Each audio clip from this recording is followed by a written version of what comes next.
Buenos días, hermanos. Queremos compartir en esta mañana la lección de la escuela dominical desde la Iglesia Unida Metodista Pentecostal de Glorias Navales. Compartir con ustedes la lección que nos propone en este día domingo, el apóstol Pablo con la carta a la iglesia de Gálatas. Lo queremos hacer con la dinámica de siempre para sentirnos cercanos. Los que están ustedes en sus casas pueden ir compartiendo también cómo ven la transmisión.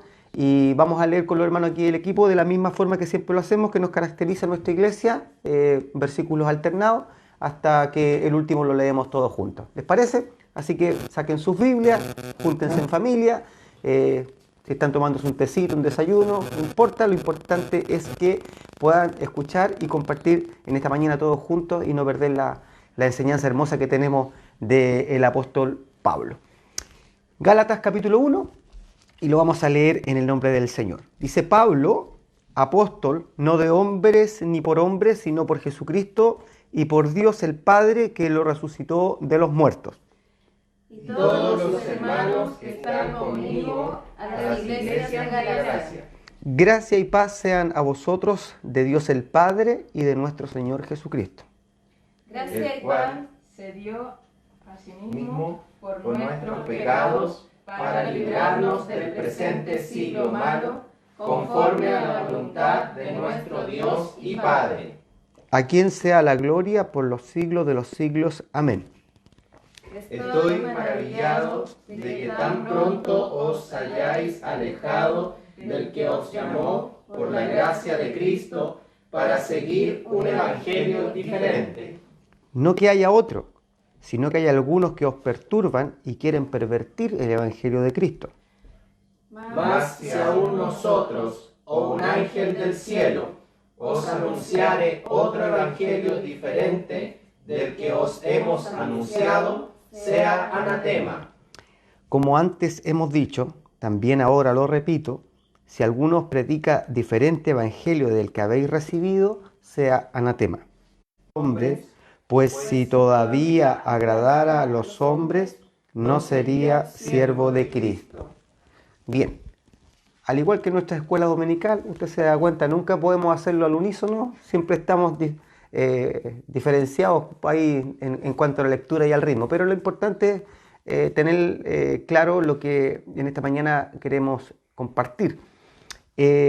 Primero, poder sumergirnos en el contexto histórico, poder hacer una introducción de qué se trata la iglesia de Galacia, por qué Pablo habla en un tono totalmente distinto al que viene hablando la iglesia, qué sucede en la región, qué está pasando en Israel como nación, para entender también gran parte de la carta. No olvidemos que Pablo termina hablando con Corintios, tratando de validar y de explicarle a ellos que estaban criticando o cuestionando su ministerio, lo que había sido su experiencia. Y eso es importante el poder resaltar, porque Galacia es otra región, es otra provincia. Y para ello vamos a contextualizar un poquito en la historia. En el tiempo de Pablo, la palabra Galacia o la expresión de aquella región tenía dos significados distintos. Uno, en un sentido más étnico, Galacia era una región central del Asia Menor, lo que hoy es Turquía, habitada por los gálatas. Eran un pueblo céltico que había migrado de Galia, que vendría siendo Francia de hoy, en el siglo III a.C., y fueron conquistados por los romanos más o menos en el año 189 a.C. Los romanos les permitieron a esta región cierta independencia hasta el año 25 antes de Cristo, cuando lo convirtieron en una provincia, dejan de ser una región y lo convierten en una provincia romana, incorporando algunas regiones no habitadas por los gálatas étnicos, o sea, con gente foránea, como fue Licaonia, Frigia y Pisidia. Y lo segundo, que tenía una connotación en un sentido más político. Galacia llegó a describir toda la provincia romana completa y no particularmente la región que especificábamos antes habitada por los étnicos, por los que venían de Galia. Estas ciudades, aunque estaban dentro de la provincia romana de Galacia, no estaban en la región étnica central. Por lo tanto, se configuró, digamos, una región con con distintos orígenes, no necesariamente con los indígenas o originarios de étnicos que ellos le llaman. Por lo tanto, tenemos dos definiciones para la iglesia que Pablo apunta. Una la étnica, la originaria, y la otra la más política, o la cosmopolita, en donde había varias regiones habitadas, que termina siendo la provincia romana. En estos dos sentidos de la palabra, hace un poquito más complicado o difícil comprender el destino de las cartas. Ahora, hay argumentos fuertes que si bien la iglesia se estableció en el sur, o sea, en la parte no étnica, el apóstol habría estado en más de alguna ocasión en la región de los originarios. O sea, no necesariamente el apóstol estuvo en un sector que se apunta más el sur, sino que habría estado por lo menos en 2 ocasiones. Yo quiero citar algunas cartas del apóstol a esto, dos que aparecen en el libro de los Hechos, donde él dice, y atravesando, Hechos 16:6 dice, y atravesando Frigia y la provincia de Galacia, les fue prohibido por el Espíritu Santo hablar la palabra en Asia. Entonces, queda claro de que si bien se estableció en un sector, en el no étnico, el apóstol sí estuvo predicando la palabra en la región completa. O sea, no abandonó un sector, sino que trató de abordarlo. Y esto es importante a la hora de entender el porqué de las cartas, el origen del entendimiento o de la formación que ellos tenían. No es fácil, si lo llevamos al día de hoy, no es fácil poder dirigir una iglesia en la distancia y también poder gobernar esos corazones que estaban impregnados de otro tipo de influencias no espirituales. Tal vez hoy día nosotros podamos cuestionar, decir, de acuerdo a nuestra formación, cómo se puede llegar a ese punto, pero es una iglesia completamente nueva, es una enseñanza totalmente distinta y hay que despejar el corazón, limpiar la casa para poder recién establecer la doctrina que el apóstol había entregado. Ahora, estas cartas son enviadas por el apóstol en su tercer viaje. Probablemente la escribió desde Corintio mismo o desde Macedonia. Es la única carta dirigida específicamente a un grupo de iglesias. Y Pablo escribe a las iglesias para justamente contrarrestar a los falsos maestros judaizantes que estaban atentando contra la doctrina del Nuevo Testamento. ¿Cuál era esta? La justificación por la fe. Nos dice el libro de Romanos 3:31 lo siguiente. Dice, luego por la fe, ¿invalidamos la ley? En ninguna manera, sino que confirmamos la ley. Estaba hablando de que él con la palabra no quería invalidar lo que hasta ese momento ellos tenían, que eran los libros antiguos, los libros del antiguo pacto, los libros de Moisés. No era la finalidad invalidarlo, pero sí establecer que ahora la justificación era por la fe. Ese era el nuevo pacto y esa era la nueva enseñanza y la doctrina central que la iglesia debía tener. Ignorando los que estaban judaizando o los maestros falsos que estaban invadiendo la iglesia, ignorando el decreto explícito del concilio de Jerusalén, eso lo podemos ver en el libro de los Hechos, capítulo 15, del 23 al 29, estaban predicando una enseñanza muy peligrosa de que los gentiles primero debían convertirse en prosélitos judíos y someterse a la ley mosaica antes de convertirse en cristianos. O sea, estaban poniendo obstáculos. ¿Qué era lo que estaba sucediendo dentro de la iglesia? Era que el apóstol había establecido las condiciones doctrinales del nuevo pacto, que era la justificación por la fe. Cristo, por medio de su muerte, ahora Él nos justificaba. Pero algunos maestros, algunos judaizantes, estaban inmersos dentro de la iglesia, estableciendo condiciones muy peligrosas para la fe, que era que ellos debían primero hacerse judíos. O sea, primero debían convertirse en prosélitos, someterse a la ley mosaica antes de ser cristianos, poniendo obstáculos a lo que Cristo había ya justificado. Muy propio del día de hoy, donde se quieren establecer ciertas doctrinas, ciertas enseñanzas, donde primero debe ser el conocimiento, por ejemplo, donde debe el hombre tener ciertas condiciones y olvidamos el punto principal. Sin hacer una apología del pecado, ni justificar las malas conductas, ni justificar los malos procederes de la gente, sino que establecer algo central. Es el Señor quien nos justifica. Él es el único juez.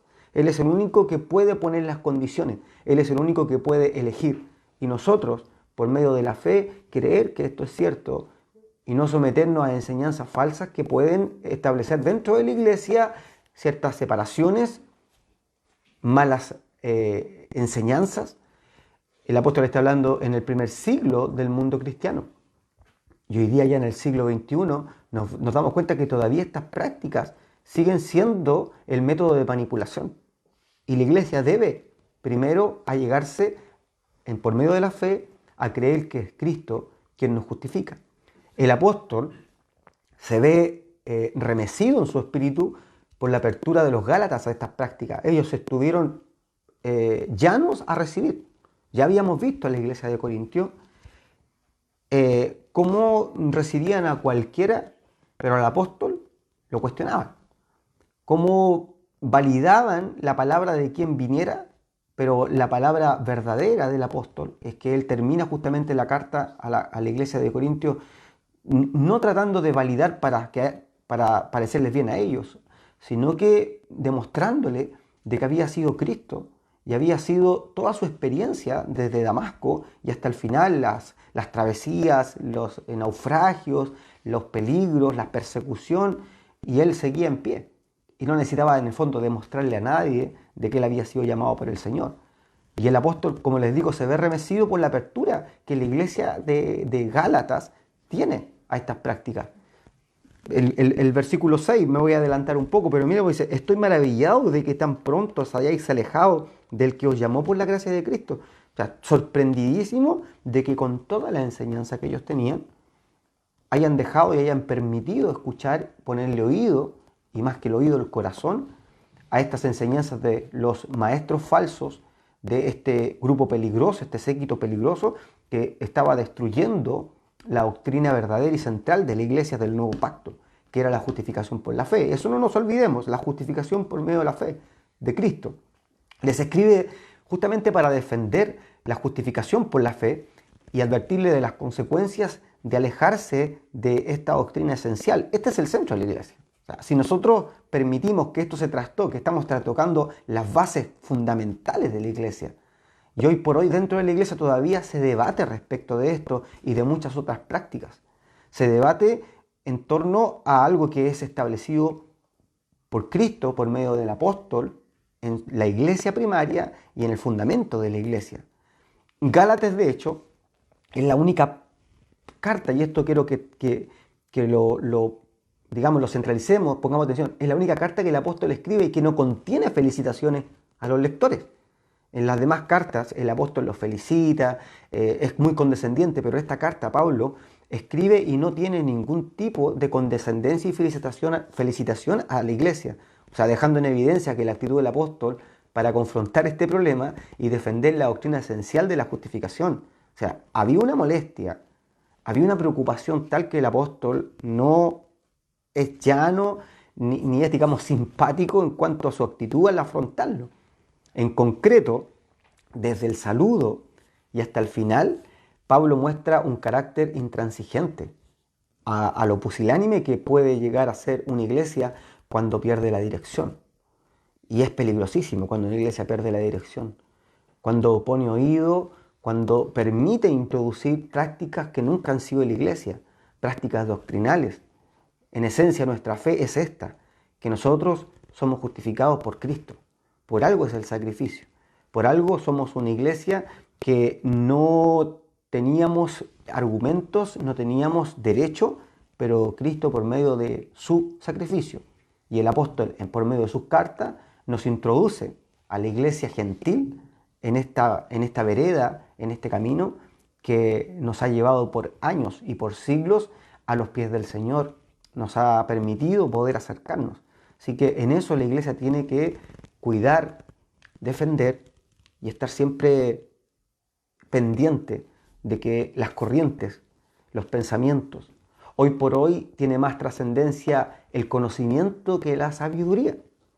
Y la iglesia no se ha fortalecido por medio del conocimiento. El conocimiento ha sido un ingrediente paralelo, circunstancial. La sabiduría, la gracia, la inspiración de Dios es lo más importante y lo primordial. En ello se basa y se sustenta la salvación y el crecimiento de la iglesia. Y lo vemos que desde el principio ha estado presente. Ahora vamos a analizar los versículos, que es importante que lo veamos, donde el apóstol manifiesta su preocupación.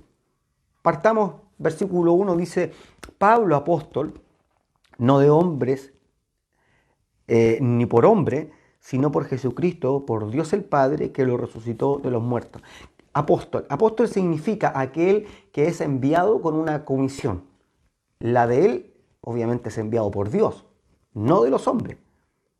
Haciendo un paralelo a lo que estaba sucediendo dentro de la iglesia. O sea, ellos habían recibido algunos enviados, pero de parte de ellos, de su doctrina, del proselitismo, de los judaizantes o de los mismos judíos ortodoxos, parte de la iglesia que había por años defendido o habían sacado provecho para sí con el antiguo pacto, con los libros antiguos y la ley. Y él dice: yo soy enviado de Dios, no por hombre, desmarcándose inmediatamente de una doctrina o de una enseñanza humana a la que él ya les había entregado. Para defender su apostolado del ataque de los falsos maestros, él recalca que Cristo mismo lo había designado para desenmascararles. Y hoy la iglesia tiene que tener la gracia, el entendimiento para saber a quién escucha, a quién le da tribuna, qué es lo que está incorporando. La necesidad de la iglesia de hoy de tener, en un mundo donde la información es importantísimo, no podemos incorporar hoy día las prácticas tecnológicas de este punto de vista. O sea, si la tecnología nos entrega mucha información, que la iglesia esté deseosa de mucha información. Lo más importante, creo, hoy por hoy, es poder desenmascarar. Porque hay mucha doctrina, mucha práctica disfrazada de que está de parte de Dios. Pero ¿cuánto de eso hoy día ha dañado a la iglesia? ¿Y qué ha quedado atrás? Lo más esencial. No digo que la información no sea de Dios. Es importantísimo poder crecer, poder abundar, poder madurar, poder fortalecernos. Pero ¿de qué nos estamos alimentando? ¿De qué estamos nosotros hoy día llevando a nuestra iglesia, a nuestra familia, a nuestros hijos? Es importante poder poner el punto, el acento en eso. Tener claridad de que no todo lo que se diga que es de parte de Dios realmente sea de Él. Y para eso hay que tener discernimiento. Y para eso hay que primero poner la atención en el que está por delante, en la unción de Dios. Eso es lo más importante. No en cualquiera que venga sabiendo más que el pastor, sabiendo más que el hermano, necesariamente es de Dios. Ahora, dice el versículo 2, y todos los hermanos que están conmigo a las iglesias de Galacia, esto es parte del saludo, a las iglesias mencionadas son las iglesias conformadas en el sur de Antioquía. ¿Se acuerdan que al principio les hablaba de la definición que tenía en el tiempo del apóstol de Galacia, de la parte étnica y la parte política? Él menciona justamente a las iglesias del sur de Antioquía, que eran Iconio, Listra, Derbe, y que fueron fundadas por Pablo en su primer viaje misionero. Yo les voy a citar solamente el libro de Hechos 13, versículo 14 y Hechos 14, versículo 23. Esas dos citas están justamente centradas en la visita que él había hecho a estas iglesias que habían sido conformadas por Pablo en su primer viaje misionero. Ahora, la preocupación del apóstol es evidente en su saludo. Y esto lo revisaba el día de ayer yo. Particularmente el saludo del apóstol a esta iglesia es muy breve, es muy impersonal.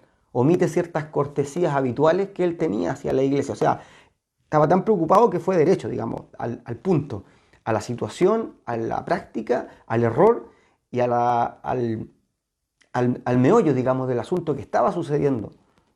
Lo repetí delante, esta carta pues, fue escrita en su tercer viaje. Ya la iglesia había tenido alguna dirección del apóstol. Y cuando el apóstol se entera de lo que estaba pasando, va directo al asunto. Omite saludos, todo el protocolo y va directo a atacar el problema.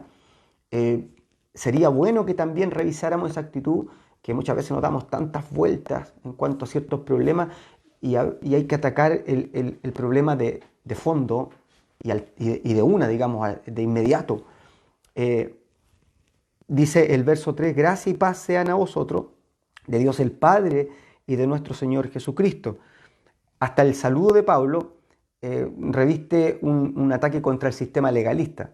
Menciona que si la salvación es por obras, según ellos dicen, no es por gracia y no puede resultar en paz. Por eso que las palabras gracia y paz sean a vosotros, eso es directamente poder contrarrestar las prácticas de los falsos maestros, donde ellos decían que la justificación no era por gracia. Y el apóstol menciona que si la salvación es por obras, como dicen según ellos, entonces no es por gracia y no puede estar en paz.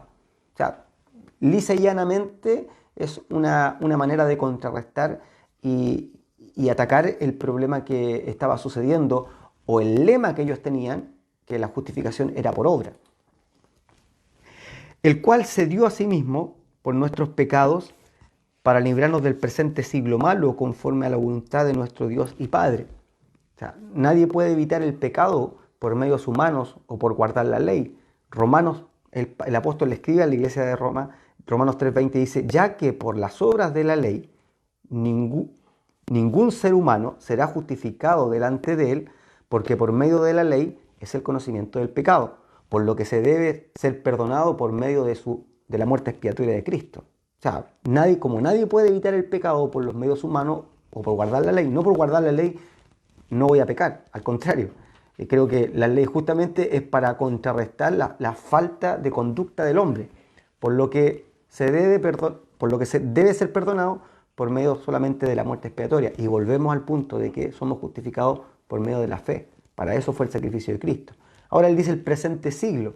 La palabra siglo en griego no se refiere a un periodo de tiempo, sino a un orden o un sistema de cosas, y sobre todo al orden actual que está encabezado por Satanás.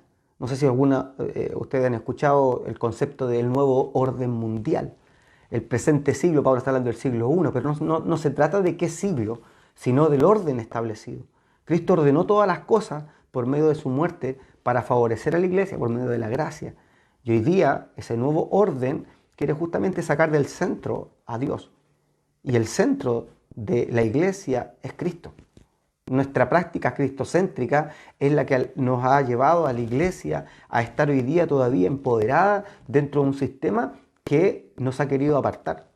Y ha sido Cristo quien ha validado nuestras credenciales, porque la iglesia tiene una conducta y porque la iglesia tiene una fuente que es la fe. Esa fe que hoy debe estar más presente que nunca. Por algo hemos podido acercarnos a ustedes también en un tiempo de crisis, en un tiempo de necesidad. Sigamos adelante, dice el verso 6, estoy maravillado de que tan pronto os hayáis alejado del que os llamó por la gracia de Cristo para seguir un evangelio diferente. O sea, el apóstol está de alguna manera diciendo con tanta facilidad o con tanta rapidez que se han alejado. Y en el griego la palabra es alejado, alejado alude a la deserción o desertado, que se daba más en la práctica militar. O sea, desertar de la milicia se castigaba con la muerte. Y si lo llevamos a un paralelismo, es como estoy maravillado, estoy sorprendido que con tanta facilidad ustedes han desertado de la verdad que yo les entregué.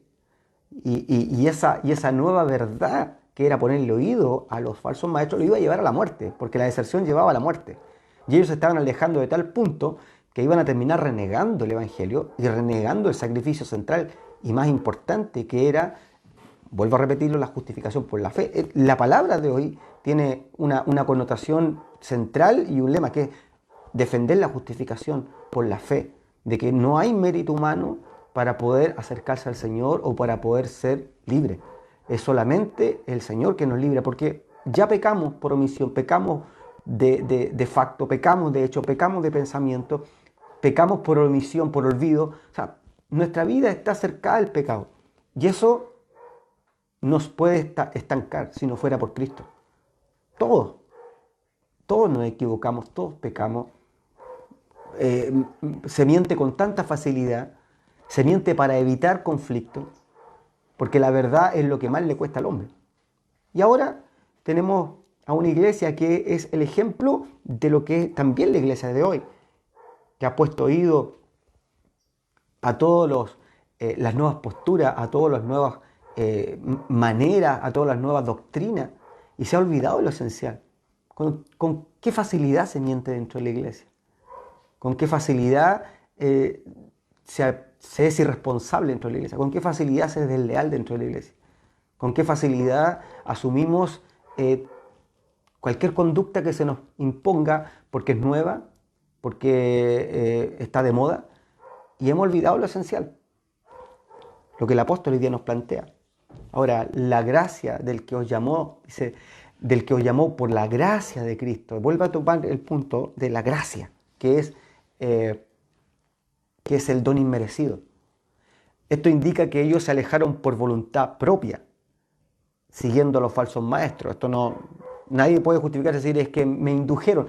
Uno por voluntad propia pone oído, por voluntad propia opina, por voluntad propia acepta, por voluntad propia atesora cosas, palabras, enseñanzas o malas enseñanzas en el corazón. Dejando, dice, al que nos llamó una sola vez y para siempre. Para eso, si leemos en segunda la carta del apóstol Pablo a segunda de Tesalonicenses, capítulo 2, versículo 13, nos encontramos con esta expresión: pero nosotros debemos dar siempre gracias a Dios respecto a vosotros, hermanos amados por el Señor, de que Dios os haya escogido desde el principio para salvación, mediante la santificación por el Espíritu y la fe en la verdad. Una vez más el apóstol, induciendo a la iglesia a acercarse a este principio doctrinal esencial y el más importante de todo. Luego dice un evangelio diferente. No está hablando de un evangelio paralelo, sino de la influencia errada dentro de la misma doctrina. Porque una de las labores de Satanás no es proponernos algo distinto, sino es cambiar lo que tenemos, es confundir lo que tenemos, es corromper lo que tenemos. Y por ahí cuántas iglesias hablando en nombre de Dios y justificando actos indecorosos, falta de valores, de principios, y justificándolo. En esto podemos conversar mucho rato, pero justificando el adulterio, justificando la convivencia, fornicación, justificando las conductas de los jóvenes, hay que dejarlo, y justificando cualquier tipo de palabra que disfrace o que endulcore la verdadera palabra, la esencia. Es duro muchas veces tener que enfrentarnos a la palabra, y por eso lo evitamos. Porque para Cristo, por medio de la gracia, nos justifica, pero para Cristo el pecado es pecado. Para el judaizante son prácticas que tienen justificación dependiendo de, tan propio de hoy, tan propio de la tolerancia, hoy día en los movimientos sociales, el aceptar que todos son hijos de Dios, por ahí un poco también el camino que hoy día la iglesia ha tomado. Nos cuesta mirar a los ojos y decir eso está mal, y eso está claro. El evangelio es diferente, dado que el apóstol está hablando, dado que los judaizantes pervirtieron el verdadero evangelio. ¿De qué manera? Agregando requisitos, ceremonias, mediciones del antiguo pacto como requisitos necesarios para la salvación. A ellos les convenía tomar el antiguo pacto y decir, no, es que para que sean justificados, primero tienen que judaizar, primero tienen que circuncidarse, tienen que tener esto, otro, y ponían requisitos por medio de las obras, cuando Cristo ya había bajado el telón del antiguo pacto y había dicho ahora son justificados por medio de la fe, algo que ellos no aceptaban, menos relacionarse con los gentiles. Y dado en la explicación del principio de la iglesia de Gálatas, que tenía un variado grupo de personas de distintas razas, la provincia, digamos, cuando se conforma la provincia romana como Galacia, no la Gálatas étnica, originaria. Habían demasiadas culturas. Y a esa iglesia el apóstol tiene que predicarle e inducirlo. Dice el verso 7, no que haya otros, sino que hay algunos que os perturban y quieren pervertir el evangelio de Cristo. La palabra perversión es durísima, pero dice algunos que os perturban, como fueron trastocados en sus convicciones. Y no olvidemos que Dios convence y es el diablo quien perturba. Dios deja las cosas claras. El diablo quiere perturbar. ¿Cuál es la manera? No entregarnos enseñanzas de afuera, sino debatir por medio de la misma palabra. por medio de la misma Biblia, muchos cristianos hoy día debatiendo, provocando controversias con la palabra. Y la palabra nunca fue para debatir ni para provocar controversias. La palabra fluye, es una, es verdad y nos alinea y nos pone de acuerdo. Porque estamos de acuerdo de lo que Dios hace.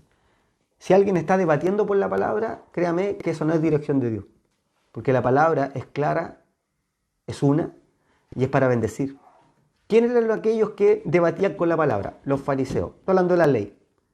¿Quiénes eran los que andaban con rostro de amargura? Hablando de la palabra. Los fariseos. Ningún cristiano que se precie de hablar de Dios va a provocar amargura con la palabra, va a provocar dolor, sino que va a hablar con la verdad, va a abrir puertas, va a ser de bendición. Y en eso tenemos que tener cuidado a que nosotros ponemos oído.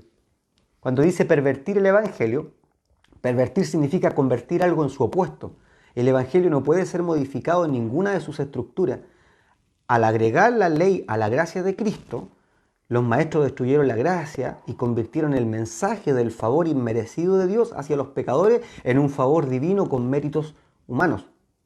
O sea, el mensaje de Dios era que la gracia era el favor inmerecido hacia los pecadores y no un favor divino con méritos humanos. Dice, vamos a leer el versículo 8, ya estamos acercándonos al final. Más si aún nosotros o un ángel del cielo os anunciare otro evangelio diferente del que os hemos anunciado, sea anatema. La iglesia no debía recibir a ningún mensajero por muchas credenciales que presente o por muy impecables que parezcan, muy espirituales que parezcan. Si su doctrina difiere en lo más pequeño de los principios que Dios nos ha dado, no se puede oír, se debe rechazar. El apóstol habla de sea anatema, la palabra es dura, pero en el fondo es cerrar toda puerta inmediatamente. Ni siquiera compartir ni transar palabras, porque alguien que no viene de parte del Señor no tiene nada que aportar, nada. Por muy bueno que parezca el discurso, siempre va a dejar algún veneno, siempre va a dejar alguna mancha y no va a trascender. Como antes hemos dicho también, ahora lo repito, si alguno predica diferente evangelio del que habéis recibido y vuelve a decirlo, sea anatema, vuelve a reiterar como antes lo que él había dicho, o sea, estaban ellos en sobreaviso de esto, pero igual cayeron de ingenuos. Y por eso un poco la molestia del apóstol de no felicitarlos, de no tener un saludo más cordial, sino que ir a arreglar la casa inmediatamente. O sea, no les reciban. Andan muchos con la Biblia en las manos. Cualquiera puede comprar una Biblia. Parecen cristianos, se saben cristianos, hablan como bíblicos, pero inmediatamente hay que rechazarlo. Porque alguien que no viene, repito, de parte de Dios no tiene nada que aportar. Alguien por ahí más condescente dice, bueno, pero es que hay que tener amor. Cuando alguien va a destruir tu hogar, no va a tener ninguna consideración de amor. Hay que rechazar. Que sea Dios quien trate con aquellos falsos maestros. Que sea Dios quien los descubra. Aquí los judaizantes son identificados como miembros de este séquito, un séquito infame. El libro de Tito dice, Tito capítulo 1, verso 16, dice, profesan conocer a Dios, pero con los hechos lo niegan, siendo abominables y rebeldes, reprobados en cuanto a toda buena obra. Esto es categórico, ¿no? Profesan conocer a Dios, pero con los hechos lo niegan. Ahí no hay mucho que analizar, porque dicen que vienen de parte de Dios, pero las obras que dejan son nefastas. He tenido la oportunidad de conversar con hermanos que le han puesto oído a gente que viene de parte de Dios, que estudian la Biblia y terminan pero completamente amargados. Sus hechos no dejan nada de bendición. Viven de la amargura, viven para destruir, no construyen nada y nunca son nada. Y en eso la iglesia tiene que tener espíritu de discernimiento, saber a quién oír. Y por último el versículo 10, pues ¿busco ahora el favor de los hombres o el de Dios? ¿O trato de agradar a los hombres? Pues si todavía agradara a los hombres, no sería siervo de Cristo. Los falsos maestros querían desacreditar el respaldo que tenía el apóstol de parte de Dios. Y al igual que en el verso 1, acá defiende su apostolado sin pretender convencer o recibir el favor de ellos. No es la finalidad del apóstol querer que ellos le reciban o lo acepten. Él venía a aclarar, sino dejar en claro que si quisiera agradarle a ellos, no sería siervo de Dios, no estaría predicando ni escribiría la carta. O sea, simple. Él no tiene que validar, tal como a la iglesia de Corintios, Él no está tratando de que la iglesia lo valide por su justificación, sino le está explicando de que son ellos los que se pierden la bendición de recibir a un apóstol, porque tenían tan poco discernimiento que recibían a cualquiera, pero el apóstol lo cuestionaban. Y acá los falsos maestros seguramente salieron arrancando inmediatamente, porque una vez que aparece la palabra de Dios, y en esto he vivido muchas experiencias, hay hermanos que no tienen tanto conocimiento, tanto estudio, pero cuando abren su boca, son tan alineados con el corazón de Dios que no se puede negar que lo que están diciendo es verdad y son de bendición. Y hay algunos que tienen estudios, pero si no están conforme al corazón de Dios, por mucho que sepan, no van a dejar nada, solo amargura, solo, como dice el apóstol, perturbación, solo veneno. Y hoy la iglesia no está para recibir a cualquiera, porque el tiempo de hoy es un tiempo donde más se necesita la palabra genuina, verdadera del Señor. Pablo se había transformado en un esclavo voluntario de Cristo, por lo que estaba dispuesto a sufrir y soportar dicha responsabilidad que le valió mucho escarnio también, porque hay que tener harto aguante para soportar todo lo que Pablo soportó. Ya venía de Corintio, ahora Gálatas, problema en un lado, problema en otro, pero el apóstol estaba ahí porque él sabía de que había sido llamado por Cristo. Para terminar de reflexionar estas palabras, ya que hoy existen séquitos de esta naturaleza, la labor de Satanás hoy día es destruir a la iglesia desde sus fases, destruir desde sus convicciones, destruir desde su verdad. Ahí está la labor de Satanás. Y hay séquitos hoy día de esta naturaleza escondidas como verdaderos cobardes atacando a la iglesia y sus bases doctrinales. Desde afuera disparan, agarran a los hermanos por ahí en los lugares, les hablan en contra de la iglesia, de la doctrina, del pentecostalismo, de que estamos equivocados. Mire, falsos maestros como esos, desde que tengo uso razón están. Desde que estoy en la iglesia desde pequeño, escuché de gente que había estado dentro de la iglesia y que luego salía y luego se convertían en emisarios del diablo con Biblia en mano. Así de simple. Pero no perseveran en nada porque no son confirmados por Dios. Las modas pasan. El conocimiento nos sirve de mucho a la hora de ser probado en el crisol. Pero la iglesia ha soportado desde el siglo I la persecución, la muerte y está en pie. Y está en pie porque se ha afirmado en lo más importante, que es en la justificación por la fe. No sacamos nada con tener obras. Las obras no nos sirven de nada en este tiempo. Así es que para empezar esta carta o para meternos en el libro de Gálatas, era importante poder saber quién era la iglesia de Gálatas y lo que estaba sucediendo para entender lo que viene. Así que los invito a que sigan leyendo, sigan metiéndose en esta carta, adelantando, dándole vuelta, compartiendo ahora con la familia esta enseñanza, porque nuestros hijos deben saber lo más importante. Ellos están en una cultura donde van a acceder a otros lugares, otros escenarios, pero si no tienen lo esencial, no vamos a lograr tener cristianos como el Espíritu Santo quiere que tengamos, hombres convencidos por medio de la palabra, no por medio de la palabra de los hombres, sino convencidos por la palabra genuina. Esta, la justificación por medio de la fe. No hay obra ni acción que nos pueda acercar a Dios. Él se acerca a nosotros porque nos amó y para eso fue el sacrificio. Así que sean bendecidos en esta mañana por esta palabra. Vamos a pedir la bendición también, porque creo que es importante para ustedes, para los que están aquí, el que seamos bendecidos también. Así que les invito a que cierren sus ojos ahí en sus hogares, junto a su familia, si quieren tomarse de la mano, si quieren hincarse, cada uno por medio de su manera pueden esta mañana ser bendecidos. Padre, gracias por esta palabra, por empezar a introducirnos en las cartas del apóstol ahora a una nueva iglesia distinta como lo somos todos, y a través de este medio de transmisión poder llegar a cada uno de los hogares. Señor, que en esta mañana hayan sido bendecidos, que esto haya unido a la familia, que la haya, Señor, centrado en torno a tu palabra, que es lo más importante. Tu palabra es fiel, es verdadera, tu palabra, Señor, es genuina, es alimento.